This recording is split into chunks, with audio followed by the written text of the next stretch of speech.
मेरठ से राष्ट्रीय लोकदल अध्यक्ष और राज्यसभा सांसद जयंत चौधरी ने लोकसभा 2024 को लेकर शंखनाद फूंक दिया है। वो इसलिए क्योंकि आज मेरठ में रालोद ने युवा संसद कार्यक्रम आयोजित किया, जहां से जयंत चौधरी ने युवाओं को पुरजोर साधने की कोशिश में एक के बाद एक वादे कर डाले। युवा संसद कार्यक्रम में जयंत चौधरी ने सत्ता में आते ही सबसे पहले अग्निवीर भर्ती को समाप्त करने का आश्वासन दिया। कहा, ये मोदी सरकार द्वारा अग्निवीर योजना थोपी गई है, कोई भी इस योजना से सहमत नहीं है। सत्ते में आते ही इसे तुरंत रद्द कर देंगे।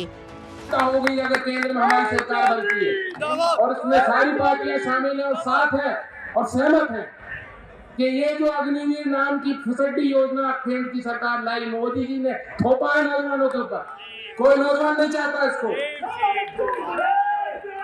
जब केंद्र की सरकार बनेगी तो जो भी कलम मेरे हाथों में होगी उसका पहला प्रयोग मैं करूंगा कि इस योजना को मैं रद्द करूंगा। रालोद नेता जयंत चौधरी ने अपने संबोधन में आगे कहा कि युवाओं को सम्मान दिलाने और राजनीतिक भागीदारी देने के लिए उन्होंने संसद में एक प्रस्ताव रखा है, जिससे युवा 21 साल की उम्र में ही विधायक और सांसद भी बन सकेगा।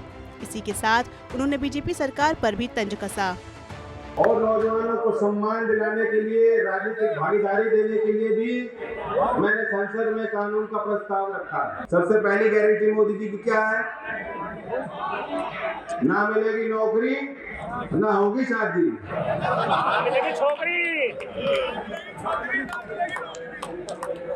और मेरी गारंटी ये है कि नया प्रयत्न रहेगा। मैं जानता हूं कि अगले 5 साल में जरूर होगा कि आज जो 25 साल की उम्र की है, प्रावधान 25 साल का है, वो घटेगा।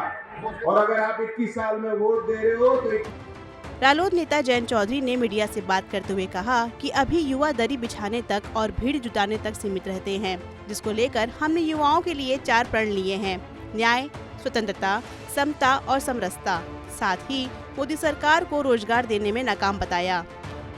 देखिए, मैं बताऊं, पहले तो युवा संसद कार्यक्रम एक यूनिक प्रोग्राम हमने किया।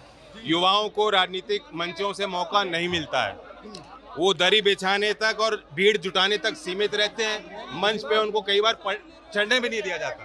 तो बड़ी खुशी हुई मुझे कि लोकदल का एक प्रयास हुआ, विभिन्न दल के युवा नेता यहाँ आए हैं, बिहार से, महाराष्ट्र से चल के इंडिया घटक दल के नेता मौजूद हैं और हमने 4 प्रण लिए हैं। उसमें स्वतंत्रता, समता, समरसता और न्याय की बात, 4 प्रस्ताव हमारे आगे रखे गए हैं और सर्वसम्मति से पारित। देखिए, सरकार की बड़ा फेलियर रहा है। 2 करोड़ नौकरी देने का वादा मोदी जी ने किया था, अब 70-71 हजार को जो है चिट्ठी बांटते फिरते हैं, बड़ा मेला करते हैं, सरकारी पैसे से आयोजन होते हैं और जताया जाता है नौजवानों को देखो बड़ा काम हो गया। तो हम 2 करोड़ नौकरी का हिसाब लेने के लिए नौजवानों को प्रेरित करना चाहते हैं। अब नौकरी नहीं लगेगी तो लोग जानते हैं, पहले लोग जब शादी करते थे लोग देखते थे उसकी संपत्ति कितनी है, उसकी खेती कितनी है। अब लोग देखते हैं कि बच्चे की नौकरी लगेगी नहीं लगेगी। तो जब नौकरी नहीं लगेगी तो शादियां नहीं होंगी। इस तरह से रविवार को इस कार्यक्रम के जरिए रालोद ने 2024 का बिगुल फूंक दिया है और अब किसानों के बाद युवाओं को साधने के अपने नए फॉर्मूले में जुट गए हैं। लेकिन आने वाले चुनाव में उनकी इस मेहनत का क्या नतीजा निकलता है, ये देखना दिलचस्प होगा।